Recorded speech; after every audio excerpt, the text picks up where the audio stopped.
Jamie Kilstein is with us. He is a comedian and the host of Advice Not Taken. He's a guy who we probably would have really hated each other years ago, and now it's just simple dislike, you know. And Jamie is here. He was a guy who was way on the left. In fact, I want to read something from July 2019. A few weeks ago, this fragile Jew flew to Texas to meet his girlfriend's very conservative mom and dad. If you were to write out a list of people who wouldn't like me, it would read conservatives, Christian, gun owners, oil men, and Justin Timberlake. Mainly because I've had several public conversations with Noam Chomsky. The Bible scares me more than Pet Sematary. I also felt I would accidentally kill myself if I ever owned a gun. I drive a Prius, and I really don't trust Justin Timberlake. So he's gone from this to, let me just say, as I welcome Jamie Kilstein on, congratulations on your baptism a couple of weeks ago. Oh, man, and I bought a gun, and I am still alive. So that is... Wait, but what's the current status with Justin Timberlake? Do you have any update on that? I'll find him one day. He knows what's up. Yeah, okay. All right. No, seriously, I got some really nice notes from you the last couple of weeks. I really wish I could have been invited to your baptism. But I'm so happy for you. Now, well, man, and I really do want, like, I'll say this publicly, where part of my shift, you know, there's this I wasn't planning on talking about this, but there's this dangerous thing that happens, especially on Twitter, although maybe not anymore if Twitter goes down, where anyone who has any change of political beliefs is automatically called a grifter. And I almost want to write a piece called Defending Grifting, where for me, I've had plenty of opportunities to do that, to pretend I was conservative, to be the former woke guy, and to profit off of it. And I was never interested in doing this like heel turn just for my career. The reason that I have become more conservative and that I have, that I did find Jesus after, I opened for Richard Dawkins back in the day. Yeah. It wasn't because I was like, I need to make a career pivot. It was because when I made, that's what you do for Jesus. That's sure. And because it's so very popular right now. Yeah. Once The Chosen took off, I was like, This is my path. But by the way, I'm going to go see the premiere today. Yeah, me too. But it was meeting guys like you, meeting guys like Tim Kennedy, becoming legitimately friends with people who were conservative, who also I go, man, this is the kind of person I want to be. This is the kind of dad I want to be. This is the kind of husband I want to be. This is the kind of conversations I want to have. And so what happened was I go, well, if I admire these men as men, then maybe I should take a step and look at these things that I thought I would hate them for, they believe, and ask them why they believe it. And then it just all sort of started happening. So it was the opposite of what we do on Twitter. And what I used to do, instead of looking at someone's political beliefs or their tweets and judging them by that, I looked at them as a person, as a human. And then if I respected them as a human, I go, yeah, how did you get to this belief? That's crazy. And it's just opened my eyes. Yeah, that's crazy. I don't know why anybody would talk to somebody.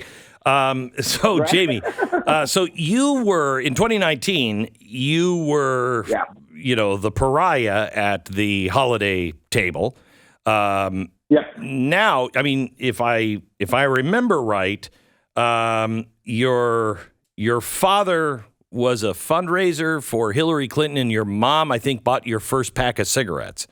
I don't, but my dad definitely wasn't a fundraiser, but like they are very liberal. My mom certainly bought me my first pack of cigarettes. Okay. And I believe it was for Christmas, and I believe it was from Santa. Because I feel like when you become 40 years old, and you're like, you know, I spent years being like, man, I have the cool mom. And then you get older and you're like, was she just an alcoholic? Everyone's mom likes their cigarettes on the stove, right? Right. So yeah, there's a lot of unlearning I'm doing. Okay. But yeah, I mean, they're very well, what's funny is I've always kind of been a pariah because I was too left for my family and for a lot of my friends. I was like too liberal. And then now I'm in theory too conservative, but I figured out ways to talk to people who I disagree with. And I think, you know, I that's what I just wrote about it. I started a Substack and I wrote about like tips to essentially not kill your family over Thanksgiving. Yeah, I mean, because this is a big one. There's a lot going on. You know, the Hunter Biden laptop, the change of Congress, the election. Oh, yes, and that's exactly like it was bad enough before we knew about Hunter Biden's laptop. Like, it's hard enough going home to your family and explaining why you don't have kids yet, let alone now I need to have like talking points on like gender assignment therapy or like an opinion on Matt Taibbi's Substack. Like, it is so hard. You know, Ram Dass, who's this like great spiritual guy who I love. He had this great quote. He's literally one of the most like spiritual people who has ever lived. And he has this quote that says, if you think you are enlightened, go spend 2 weeks with your family. And like, it was already hard before, like our forefathers did not see us arguing about libs of TikTok over Thanksgiving. You know what I mean? Yes. And so you can't go into it prepared for battle. You have to remember it is your family. You want this holiday to be good. And I feel like people are already sort of memorizing their talking points. And I used to do that. I was the insufferable person sent to ruin November through December. It's like, if my dad was praying for a Jewish holiday, I'd have to remind him about how Palestine is suffering at Israel's hand. If everyone's happy on Christmas, it's like, well, I have a rant about Jesus and capitalism. Dude, I was like a step away from being like, is leaving cookies for Santa fat shaming? Should we have plant-based options? Like, it was so bad. It was so bad. And so, like, I'm not judging. Much like my new friend Jesus, we are not here to judge. Right. But I really do think there are things you can do. So so what are they? Three things. Three things. So the first one is you have to find something you can all agree on, right? So for example, and I've done this so many times, all politicians suck. You open with that. You don't open by saying your team is bad. You open by going, hey man, I'm not a fan of a lot of Democratic politicians. I may agree with some of their stances, but I think that it's just so much more honest if I'm representing liberals to be like, yeah, man, Biden's not doing great. Because now they know I'm not a liar, right? I think that conservatives... So wouldn't tip number one actually be don't lie? It would be don't lie. Okay, yeah. But we don't do that because we are trained by social media to be like, I have to defend my team no matter what. Do you know how many Republicans were just white-knuckling it, defending certain things Trump said, or how many liberals are doing the exact same thing? The exact same thing with Biden. I mean, God, how many people were doing that just the other day with his speech where they're like, this is what I have to defend? Okay, yeah, I guess execute drug dealers. Like, they don't do and if you can admit when your side is wrong, the other person is going to start seeing you as someone who wants to make the world better and fix the system, and not someone who just wants to attack them for who you voted for, right? Like, we can all agree Nancy Pelosi's a ghoul. Let's start there, and then we can move on, right? Okay. Tip number two. Number two, if all of your relatives can do is shout things they heard on Rachel Maddow or Tucker Carlson, maybe their life is kind of rough and we should actually feel compassion for them, right? Like, if someone at your dinner table refuses to leave until they win an argument about January 6th, you kind of already won, right? Like, when all I could do is argue about politics, Brian, I was so depressed. I was so miserable. I was in a crumbling relationship. The only thing that made me feel good is this illusion that I was doing something by yelling at people on Twitter. But in reality, like, I was suffering.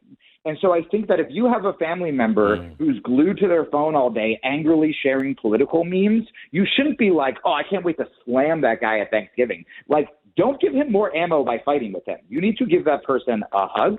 You need to talk about anything but politics and connect with them. And honestly, like, make sure they're okay. And we can all check ourselves on that. When I find myself getting sucked back into Twitter, I just go, what am I projecting? What am I hiding from? And oftentimes it's just something that I'm not taking care of within me. So I just have to make it about, Washington. You're preaching. I'm about to shout amen. This is an actual beginning of a conversion here, because these are all Jesus tips. Right. Right. You kind of got yes. There's 9 others, but you got the, don't lie and love one another. Just have compassion for one another. What's the third one? Is it about false idols? What is the third one? The third one is storm the Capitol. The third one is, okay, so this one's going to sound rough at first, so stay with me. So the third one is hold hands and watch the world burn. And here's what I mean by that. I'm not a fan of apathy, right? But when you think about what your family on Thanksgiving, on Christmas, what are you doing in that moment to change the world as you're screaming, right? You guys are arguing with each other like you're making your case in front of the UN. But it's like, is your uncle on the Supreme Court? No.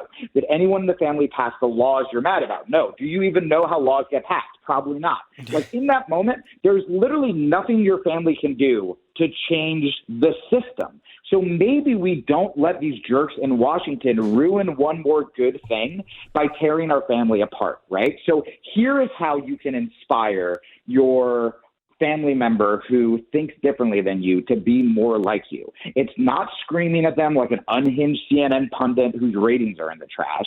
It's be a good ambassador for your side. Right? So instead of throwing a fit about who your sister voted for, why not be so cool that people want to be like you? Be so kind and generous that others start to wonder who you voted for without you even having to tell them, right? Like, when you see someone, again, myself included, screaming about something, even like CrossFit. You have to do CrossFit. You must. Why? So you can be miserable like me because my lower back hurts all the time. Like, if they're screaming at you, they're projecting, right? And so actually, Glenn, back to the baptism thing, going from an atheist to finding Jesus at 40, the reason I haven't written a piece called "If You Don't Go to Church, You're Garbage" is because for the first time in my life, I feel like I have nothing to prove to anyone, right? Like, I don't need to project that like I did with my old liberal talking points. If people respect how I treat others and they're curious about why, I will tell them. And they can tell because I'm actually happy, right? So if you're the only conservative at the dinner table, the best thing you can do is just be kind, ask questions, be open-minded, use phrases like, I never looked at it that way. Do not bring up Alex Jones. Like, if you're a responsible gun owner, talk about things you would do to prevent mass shootings instead of shouting, come and take them. Like, all you have to do is through your actions, be kind and make people want to know how you think politically, because you just, like I did with you, man, the first time we met, I just go, well, that guy is nothing like I thought he would be. And so now I want to learn more about him. And like, you can be that person for your family that actually destroys all the stereotypes that people have about conservatives or libertarians. Here we are getting ready, the last break before my Thanksgiving break. And I am truly grateful for this very funny and very enlightening segment. Jamie, I'm so happy for you. You've got Thank you, Ben. You've got all kinds of stuff ahead of you. It's all good. He's the host of the podcast Advice Not Taken. I would suggest maybe like some of this advice we all take on all sides of politics. Jamie Kilstein, thank you so much. God bless you. Thank you. God bless you too. See you soon. You bet. Bye-bye.